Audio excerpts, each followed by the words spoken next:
You want to know what it feels like? When the people who raised you say you're nothing, let me take you to the night it happened. The night my own family made me the joke over dinner. The night they all laughed. And then my dad's boss called me ma'am. Yeah. That's the moment everything shifted. My name is Ava Monroe. And this is the story of how I stopped playing small. It was just another Sunday dinner. Same table, same wine glasses, same tired stories being passed around like the mashed potatoes. But this time, I wasn't just sitting at the end of the table, I was the punchline. Michael, my older brother, had that smug look on his face, the one he always wore after 2 glasses of red and a bonus check. He pointed his fork at me and grinned. To my little sister Ava, the only person I know who turned quitting into a full-time lifestyle. Everyone laughed, except me. I just smiled, the kind of smile that hides everything it knows. Dad leaned back and gave his usual sigh. You know, Ava, you've got 3 degrees and nothing to show for it. Maybe it's time to try a real job. Something stable. You're not getting any younger. Mom nodded like they were talking about the weather. You're so creative, sweetheart, but at some point you have to grow up. I didn't speak, didn't defend myself, didn't remind them that I was growing something they couldn't even begin to understand. Michael raised his glass again. Another toast. To Ava's freelance empire. May it one day cover her rent. I wish I could say that one hurt.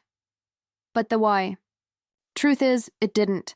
I'd already stopped expecting applause from people who don't even understand the music. That's when it happened. My phone buzzed, face down next to my napkin, lighting up under the crystal glow of a chandelier I never liked. I glanced at the screen and smiled. A real smile. Excuse me, I said softly, rising from my chair. No one looked up. No one cared who it was. They were too busy laughing about the woman they thought I was. I stepped out onto the patio. The night air was cool, quiet. Like it knew what was about to happen. I answered. Hello? The voice on the other end was firm, respectful. Ma'am. This is Mr. Hartley from Denro Capital. I hope I'm not interrupting anything. I almost laughed. Mr. Hartley, my father's boss. The same man who once shook my hand like he didn't remember ever meeting me. No interruption, I said calmly. What can I help you with? We're finalizing the acquisition briefing for Monday. Just wanted to confirm, will your firm be presenting? I'd like to give you the lead slot, if that's all right. Lead slot. My firm. I looked back at the dining room through the glass, where they were still laughing, still blind. Yes, I replied. We'll be there. Thank you, he chuckled. No, thank you, Ms. Monroe. You've impressed us. Ms. Monroe, ma'am. I hung up slowly, and when I walked back inside, I didn't sit down. I stood behind my chair, watching them, seeing them differently now. They didn't know what just happened, but they would, because that night I made a decision. Was done shrinking to fit their image of me, done waiting for their approval. They laughed at Ava Monroe. Soon, they'd understand. She wasn't nothing. She was everything they didn't see coming. People think betrayal looks like knives or shouting matches, but the truth is, it's quieter than that. It sounds like laughter at the wrong moment. Like being invisible at a table full of people who claim to love you, and sometimes it sounds like your own cousin saying, "Oops, I didn't know that pitch deck was confidential." 2 years ago, I walked away from everything. The job, the paycheck, the title printed neatly on a company badge. It looked like a breakdown. To them. But it was the beginning of a rebuild. I didn't slam the door when I left. I just didn't come back. The corporate job had become a cage lined with LinkedIn likes. I was doing someone else's work, solving someone else's problems, building someone else's dream. Every day felt like pouring myself into something that never gave anything back. So I left. They called it impulsive, self-sabotaging. You're throwing away stability, Ava, Dad said, like the word stability wasn't just another word for stagnation. I didn't argue, because arguing with people who already made up their minds is like screaming into a locked car with the windows rolled up. Instead, I built. At first, it was just me, a laptop, and too much coffee. Late nights. Cheap. Ramen. Freelance gigs just to pay rent. I taught myself more in those 18 months than I ever did in school. I didn't post about it, didn't boast, I just kept going. But to my family, I wasn't building a company. I was playing house with code. They didn't see the NDAs I signed, the partnerships I secured, the nights I cried because an entire product broke 2 hours before demo day. They only saw the worn-out sneakers, the second-hand car, the missed birthdays while I worked, and they chose to see struggle instead of sacrifice. Like that Christmas 2 years ago. Uncle James, half a whiskey in, leaned across the dinner table and said, "So, Ava, still doing that little coding thing? Maybe I'll call you when I need my Wi-Fi fixed." I laughed, softly, then excused myself to take out the trash. He's a lawyer, makes sure everyone knows it. Every time I speak, he somehow reminds the room that I should have gone into law, like a normal person. And Dad? That same winter, he took me to his company's annual banquet, didn't introduce me once. When someone asked who I was, he smiled and said, "That's my daughter. She's between things right now." Between things. Like I was a misplaced sock. Mom didn't help either. Helen always said the right words with the wrong smile. The kind that stretches but doesn't soften. One day I overheard her telling a neighbor, "Ava's always been a dreamer. We just hope she lands somewhere before, it's too late." It wasn't malice. It was doubt disguised as concern, and then there was Anna.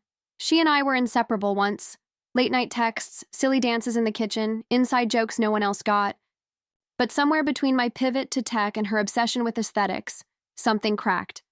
I remember when I trusted her with one of my pitch decks, a concept I was preparing for a private VC round. A week later, a nearly identical idea popped up on another startup's website. When I confronted her, she looked at me like I'd accused her of murder. "I didn't know it was sensitive," she whispered, her voice all tremble and innocence. "I was just showing it to a friend for feedback." "I'm so sorry," and I believed her. I pretended to. I smiled, told her it was okay, that I understood. But in my gut, something shifted. That was the moment I stopped giving unearned access to people with unsure loyalties. I didn't cut her off. I just stopped letting her in. So when they laughed at me at family dinner, it wasn't new. It was just the latest echo of something I'd learned to expect. They never saw me. Only their version of me, the one who made them feel smarter, safer, more successful. They wanted the story where Ava Monroe fails quietly, disappears politely, and makes them feel right in the end. But that's not the story they're getting, because while they were mocking the woman they thought I was, that woman was quietly closing a deal that would shake their little world like a snow globe. And the best part? They still don't know. Not yet. Sometimes, the knife doesn't come from behind. It's handed to you, with a smile, by someone who shares your last name. The email came on a quiet Tuesday. Claire forwarded it to me with just one line. "Ava, you're going to want to see this." I opened it while standing in line for coffee. Normal day, normal weather. Nothing that would have warned me I was about to read something that would change everything. The document was labeled Phase 1 Internal Candidate Review. It was a preliminary list of companies being evaluated for strategic acquisition. And there it was, my father's company. I stared at the name like it was written in another language. It wasn't a surprise, not exactly. Our holding group had been quietly positioning for this for months. But seeing it, in black and white, knowing they didn't know I was behind it, that was something else. I forwarded it to Julian, my mentor and first believer, the man who wrote the first check when I still didn't have an office or even a logo. He replied instantly, "We move forward. Don't flinch. This is business. But Ava, this is also justice." I let out a breath I didn't realize I was holding, until Maya pinged me. Maya's Eric's assistant. Smart, fresh out of grad school, all energy and sharp heels. She had no idea who I was. At least, not at first. She messaged me after the confirmation email went out. Ma'am, just realized your name is on the board documents. Are you the Ava Monroe behind Lumen? I smiled before replying. Yes, I am. 3 dots. Then another message. Oh my God, you're the Ava Monroe?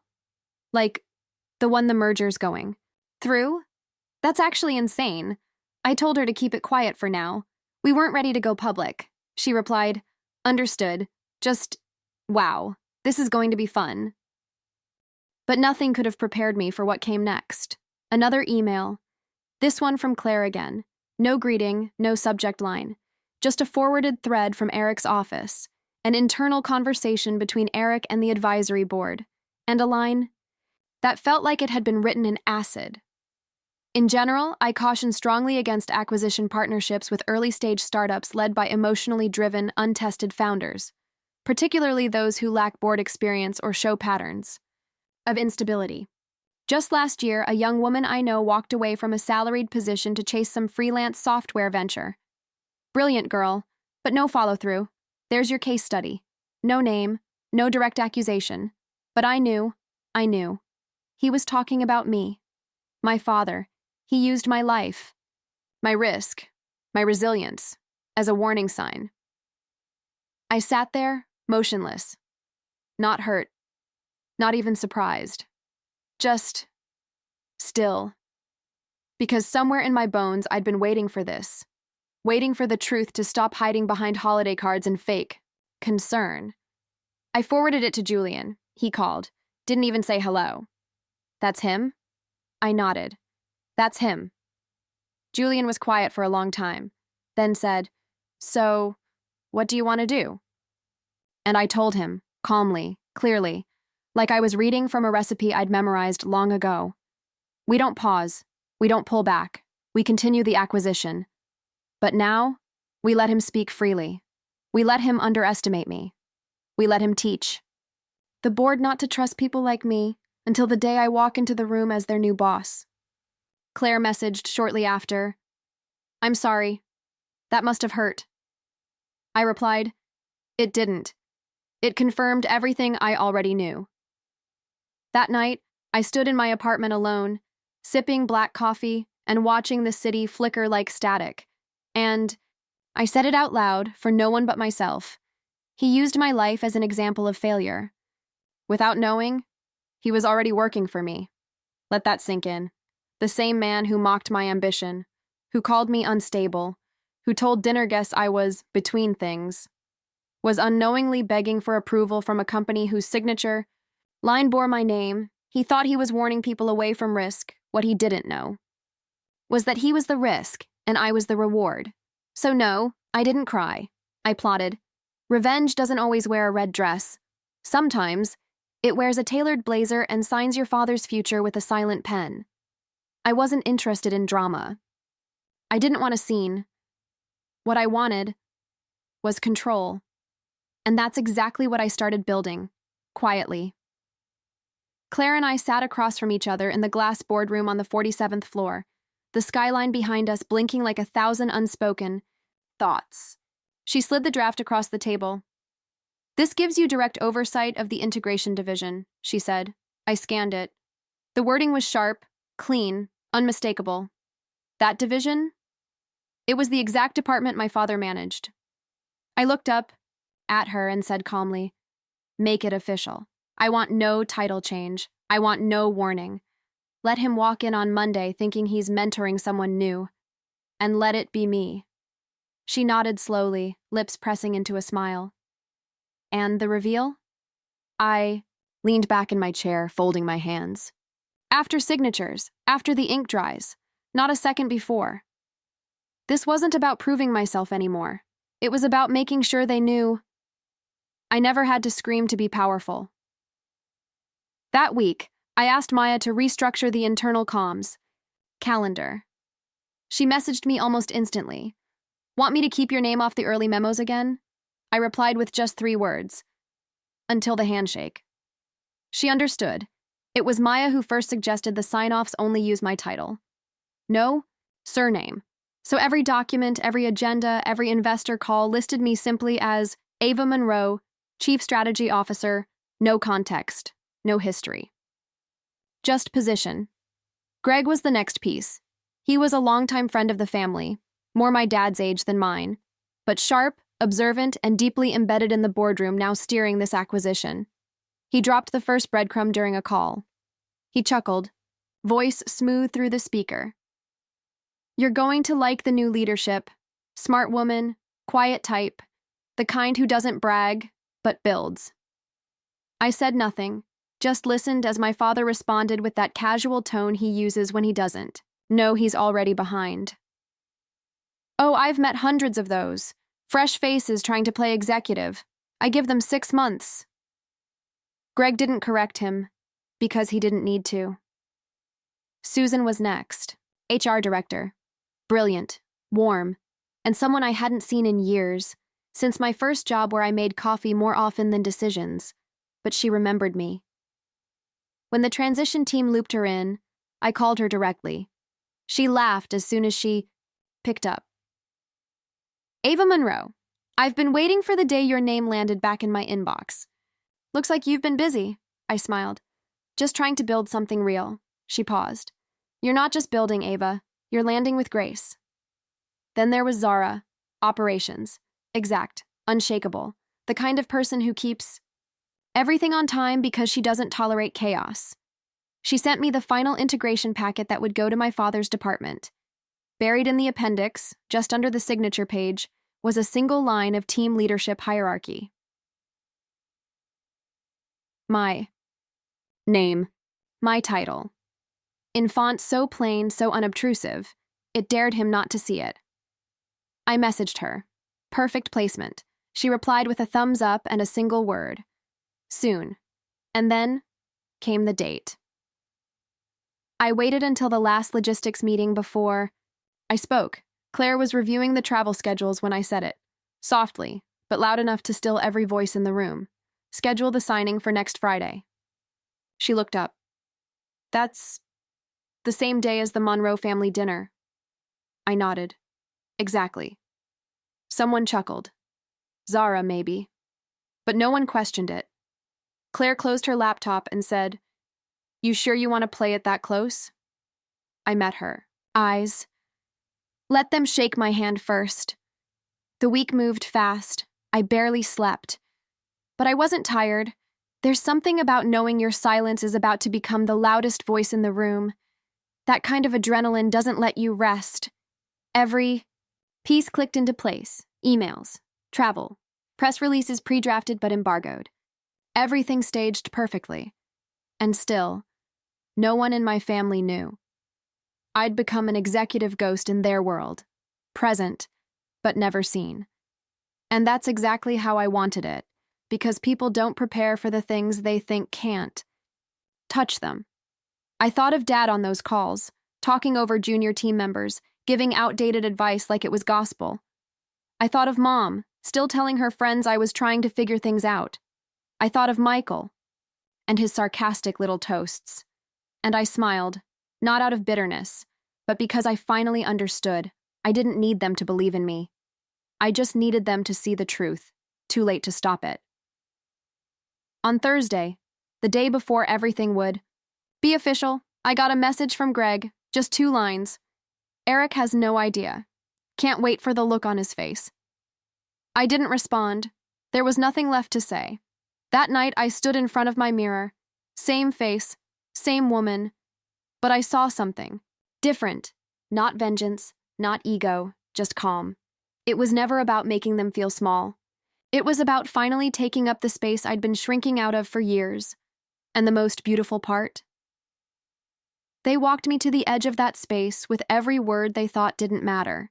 Every joke, every dismissal, every glass raised to mock my grind. They set the stage. I just built the empire behind the curtain, and tomorrow, they'd meet the woman they said was nothing, face to face. Power doesn't shout. It walks into the room, sits at the head of the table, and waits for everyone else to realize they've misjudged everything. That morning, I arrived 15 minutes early. Not out of nervousness, out of precision. Claire had arranged everything: seats, screens, documents, no fanfare, no noise, just silence, the good kind. I took my place at the head, no nameplate, no title card, just me, right where I belonged. The door opened behind me. I didn't need to look to know it was him. I heard his voice, confident, full of that casual authority he always wore like a second skin. "Morning, everyone," he said, already halfway through. A chuckle. "Excited to see what this mystery team has cooked up for us." He didn't see me. Not at first. I stayed still. Eric stood up with that usual boardroom charisma and said, "Gentlemen, allow me to introduce you to the strategist behind the acquisition, our new lead." He turned toward me. Then he gestured with a simple smile. "Ms. Monroe." My father's steps faltered. He looked across the room, and for the first time in my life, he saw me. Not the girl who left her job, not the freelancer, not the family disappointment. He saw the woman with the pen, the signature, the power.